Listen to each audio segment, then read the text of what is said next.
नमस्कार, मैं हूं आपके साथ मीमांसा मलिक और सीधा आपको ले चलते हैं राज्यसभा, जहां पर इस वक्त कृषि मंत्री नरेंद्र सिंह तोमर बोल रहे हैं। देशी उपलब्ध कराई, इसके कारण निश्चित रूप से भारत की ताकत भी बढ़ी है, भारत की प्रतिष्ठा भी बढ़ी है और हमारे वैज्ञानिकों का सम्मान भी बढ़ा है। कोरोना के इस कालखंड में चाहे उस समय दवाइयों को देने का मामला हो और चाहे आज वैक्सीन को देने का मामला हो, भारत दूसरे देशों की भी मदद कर रहा है। यह हम सब भारतीयों के लिए निश्चित रूप से बहुत ही गर्व की बात है। हम सब इस बात को भलीभांति जानते हैं कि प्रधानमंत्री नरेंद्र मोदी जी दूसरी बार बड़े बहुमत के साथ प्रधानमंत्री बने हैं। कई बार यह बात आती है हमारे प्रतिपक्ष के विद्वान वक्ताओं के मुंह से कि भाई आप तो ये कहते हैं कि सब मोदी जी की सरकार ने किया है और बाकी पिछली सरकारों ने कुछ भी नहीं किया। मैं इस मामले में ध्यान दिलाना चाहता हूं और यह कहना चाहता हूं कि इस प्रकार का आरोप लगाना उचित नहीं है। नरेंद्र मोदी जी ने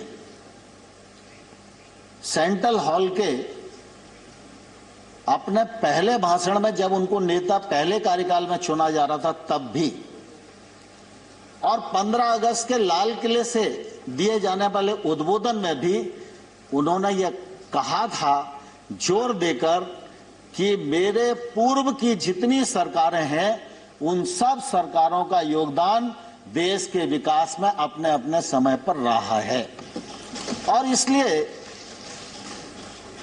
इतनी बड़ी लोकतांत्रिक यात्रा और इतना बड़ा देश और उसकी प्रगति, उस मामले में ऐसा सोच न तो नरेंद्र मोदी जी का है और ना ही नरेंद्र मोदी जी की सरकार का है और ना आने वाले कल में रहेगा।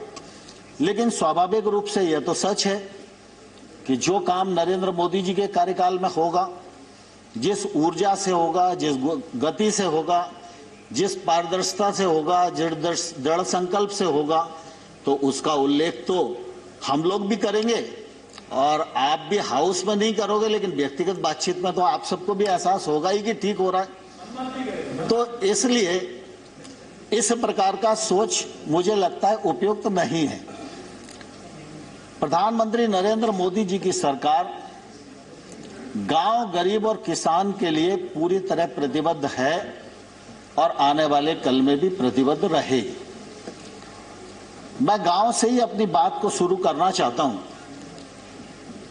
आपको ध्यान होगा जब 13वां फाइनेंस कमीशन आया था, उस समय फाइनेंस कमीशन की रिकमेंडेशन के अनुसार मंत्रिपरिषद जो तत्कालीन थी उसने मंजूर किया था कि देश की 2.5 लाख पंचायतों को 65,000 करोड़ रुपया 5 साल में मूलभूत की राशि उपलब्ध कराई जाए। मोदी जी की सरकार आई तो 14वें फाइनेंस कमीशन की रिपोर्ट आई। फाइनेंस कमीशन ने रिकमेंड किया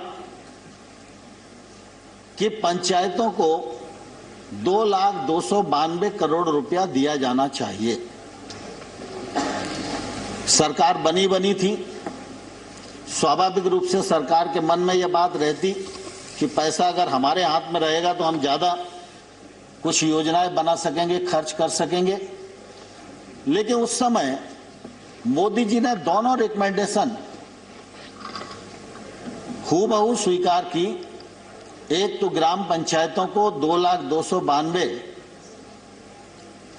करोड़ रुपया ग्राम पंचायतों के लिए और जो राज्यों को 32% दिया जाता था उसके स्थान पर 42%। और मुझे ध्यान है उस समय कैबिनेट में कई लोगों ने अपने अपने विचार रखे थे। तो मोदी जी ने कहा था कि देखिए, गांव का विकास करना है तो पैसा गांव में पहुंचना चाहिए और केंद्र से ज्यादा अच्छी पहचान राज्य अपने क्षेत्र की समस्याओं के लिए कर सकते हैं।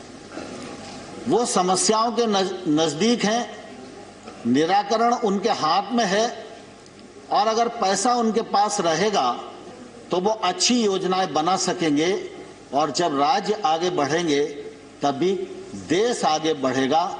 इस भावना के अंतर्गत 32 से 42% पैसा उस समय देना स्वीकार किया था। और मुझे कहते हुए प्रसन्नता है कि अब तो 15वें वित्त आयोग की रिपोर्ट भी आ गई है, और 15वें वित्त आयोग ने 2,36,850 करोड़ रुपया ग्राम पंचायतों को देने का रिकमेंडेशन किया है। उसको मंत्रिपरिषद ने स्वीकार कर लिया है। 70,000 करोड़ रुपया नगरीय और ग्रामीण क्षेत्र के निकायों के लिए स्वास्थ्य के लिए देना उन्होंने रिकमेंड किया है। उसमें ग्रामीण निकाय के लिए 43,000 करोड़ रुपया लगभग है।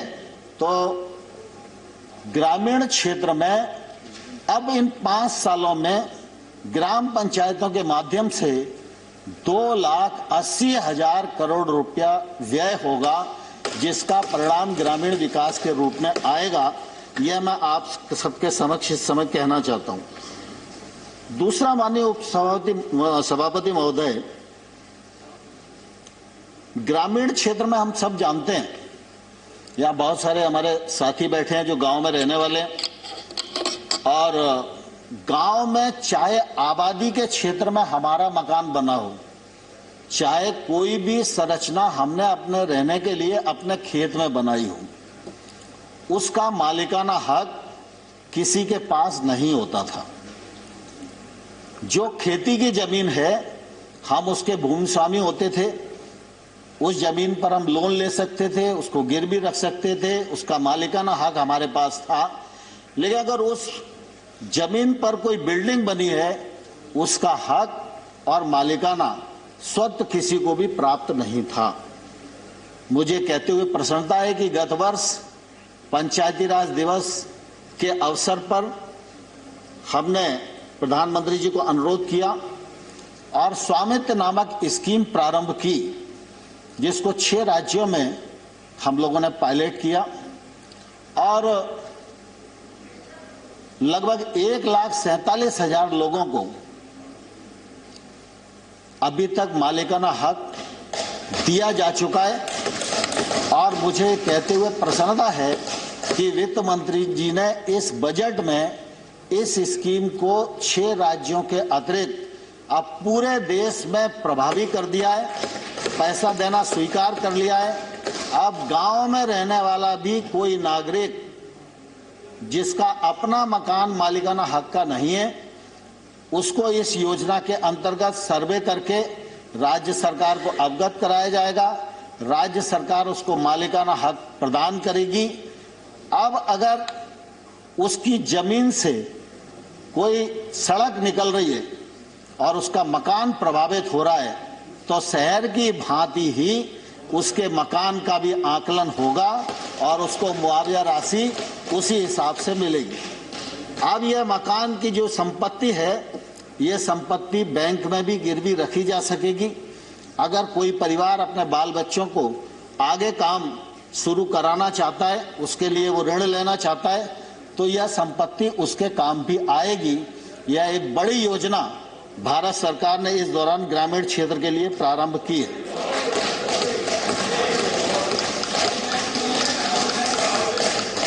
दूसरा, माननीय सभापति महोदय, मनरेगा, यह तो सच है कि आप सबके कार्यकाल में प्रारंभ हुआ। फिर यह भी बात कही जाती है कि कुछ लोग कहते थे कि मनरेगा गड्ढों वाली योजना है। तो आप भी इस बात को अच्छे से जानते हो, हम भी इस बात को अच्छे से जानते हैं कि भाई जब तक आपकी सरकार थी तब तक निश्चित रूप से उसमें गड्ढा खोदने का ही काम होता था। लेकिन मुझे कहते हुए प्रसन्नता भी और गर्व भी है, शुरुआत आपने की, लेकिन उस योजना को परिमार्जित हमने किया। और आज मैं यह गर्व के साथ कह सकता हूं कि मनरेगा के अंतर्गत बनने वाली लाखों जो संरचनाएं हैं, उनको जियोटैग करने का काम किया। मनरेगा के मजदूर को उसके अकाउंट में पैसा जाए मजदूरी केंद्र सरकार से यह सुनिश्चित किया और मनरेगा बहुआयामी बने, बहुउपयोगी बने। मनरेगा सिर्फ लोगों को अकेला रोजगार देने का ही काम ना आए, रोजगार तो व्यक्ति को मिले ही, लेकिन ऐसी संरचना बने, किसी गरीब आदमी के यहाँ कैटल शेड बन जाए तो पशुपालन के लिए उसको काम आएगा, उसकी ताकत बढ़ेगी। छोटा मोटा गांव में तालाब बन जाए तो जल रुकेगा, उससे जल का संवर्धन होगा। तो मनरेगा को हम लोगों ने परिमार्जित किया, मनरेगा में निरंतर पैसे को बढ़ाया और जब पिछले बार कोविड का संकट आया तो 61,000 करोड़ का बजट था, उस बजट को बढ़ाकर 1,11,500 करोड़ रुपया देना सुनिश्चित किया। तो मनरेगा के माध्यम से 10 करोड़ से अधिक लोगों को रोजगार मिला, 324 लाख करोड़ मानव दिवस सृजित हुए और मनरेगा के माध्यम से निश्चित रूप से जो ठीक उपयोग किया जा सकता था वो करने का प्रयास भारत सरकार ने किया। अभी माइग्रेंट लेबर की भी बात आई तो मनरेगा ने भी यह सुनिश्चित किया कि माइग्रेंट लेबर को रोजगार मिले और फिर प्रधानमंत्री जी ने गरीब कल्याण रोजगार अभियान भी संचालित किया। इस अभियान के अंतर्गत 50,000 करोड़ रुपए का प्रावधान किया गया और इसके माध्यम से भी बड़ी मात्रा में रोजगार के अवसर खुले और लोगों को रोजगार मिला। मुझे कहते हुए प्रसन्नता है कि देश में चाहे बड़ी सड़क बने, चाहे चतुर्भुज योजना बने और चाहे छोटे से छोटे गांव में गांव का व्यक्ति भी डामरीकृत सड़क को जोड़ पाए, उसका उपयोग कर पाए, यह कल्पना भारत के पूर्व प्रधानमंत्री अटल बिहारी वाजपेयी जी ने की थी। अटल बिहारी वाजपेयी जी ने जो रोड मैप बनाया था कि 6 लाख गांव को, 1,80,000 बसाहटों को 2007 तक